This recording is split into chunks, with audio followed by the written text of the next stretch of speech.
Eu cumprimento os amados irmãos com a santa e gloriosa paz do Senhor Jesus. Vamos falar a palavra de Deus que é boa, perfeita e agradável. Peço desculpas por tanto tempo aí sem estar postando vídeos. Confesso que estou devendo e quero ter mais assiduidade aqui no canal.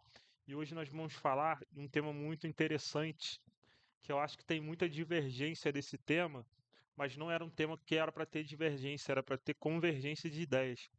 E vou falar aqui de Mateus, capítulo 11, versículo 12. Desde os dias de João Batista até agora, o reino dos céus é tomado à força, e os que usam de força se apoderam dele. Que passagem forte, né? Então a gente vê aqui que o reino de Deus é tomado à força, né? Que maravilha, que privilégio. Então a gente tem esse entendimento. Então o reino de Deus, ele é tomado à força. Como assim a força?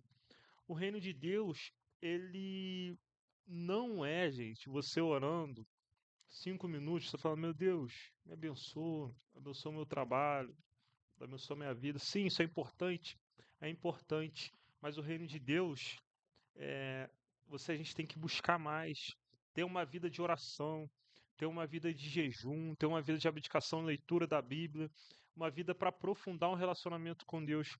Porque como vocês acham que Paulo, né, que João, que Pedro, como você acredita que eles tiveram essa revelação para poder escrever o nosso livro de fé, o nosso livro que a gente segue, a Bíblia?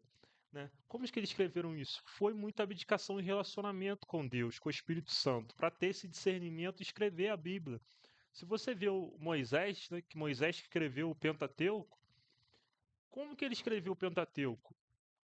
Não foi fazendo a vontade dele, não foi fazendo o que dava na telha dele, não foi fazendo as vontades carnais. Provavelmente ele abdicou muito. Ele tinha o Pentateuco dentro dele. Você imagina a pessoa perguntar alguma coisa e ele já saber. Foi ele que escreveu as leis, ele tinha aquilo dentro dele. Ele já sabia, foi revelação de Deus. Como ele teve essa revelação de Deus? É muita oração, muito jejum, muita busca, muita abdicação de si mesmo. Não é fazendo as nossas vontades que nós vamos nos aproximar de Deus.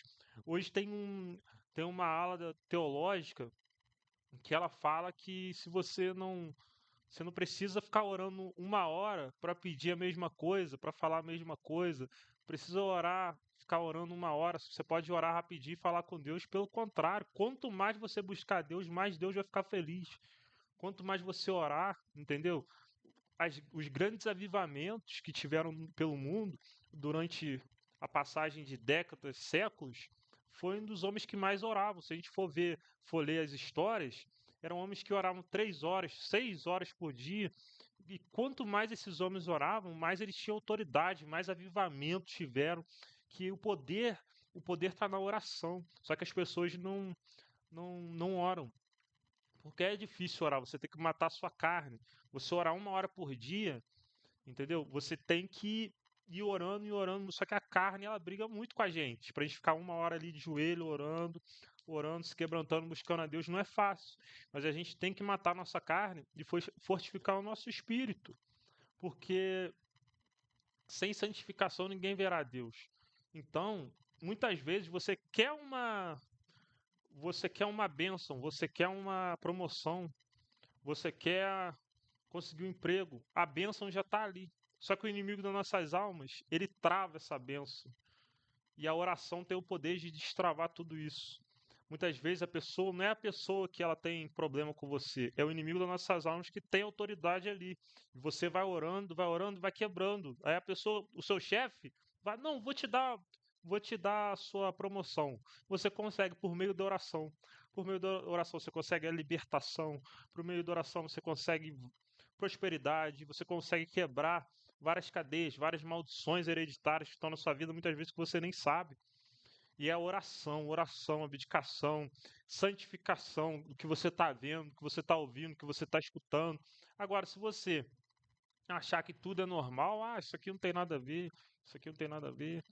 Cara, não tem como você evoluir espiritualmente. Eu, né, evoluir espiritualmente, nós evoluímos espiritualmente se a gente não negar a nossa carne. Isso é bíblico. Se me siga, se você quiser seguir após mim, negue a si mesmo e me siga. Então a gente tem que negar, né? A nossa carne a cada dia, tá matando a nossa carne, porque a nossa carne milita contra o nosso espírito. Então, se a gente tiver o discernimento que a gente tem que estar todo dia mortificando a nossa carne, fortalecendo o nosso espírito, mais Deus vai endireitando nossas veredas. Em uma vida, não esqueça, se você precisa romper em alguma área da sua vida, durante 6 meses, experimente chorar 1 hora todos os dias, entendeu? Durante 6 meses. Eu duvido se você não vai conseguir romper, entendeu? Deus ele não escuta reclamação, não escuta vitimização, não escuta, meu Deus, você se colocando como vítima. Deus não vai ouvir isso. Deus não quer. Deus quer que você se posicione, que você ore, que você busque a Ele, entendeu?